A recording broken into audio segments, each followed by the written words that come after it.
Assalamualaikum warahmatullahi wabarakatuh. Selamat datang kembali di Sarjana Pertanian Channel. Langsung saja tutorial kita pada kali ini seputar YouTube ya, yaitu bagaimana cara untuk menghapus playlist hanya menggunakan aplikasi YouTube Studio. Langsung saja kita buka aplikasi YouTube Studionya. Kemudian akan ada tampilan beranda yang seperti ini.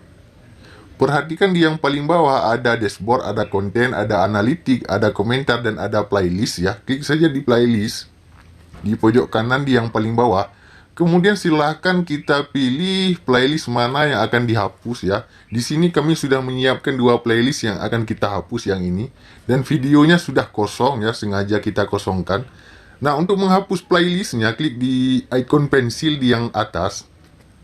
Kemudian klik saja hapus playlist. Sekali lagi, klik di playlist yang akan dihapus.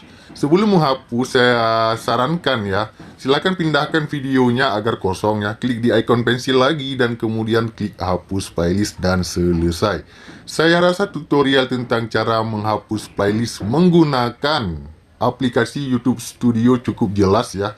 Jika ada pertanyaan lain, silahkan komen di kolom komentar. Demikian video kita pada kali ini. Sampai jumpa di video kami yang lainnya. Assalamualaikum warahmatullahi wabarakatuh.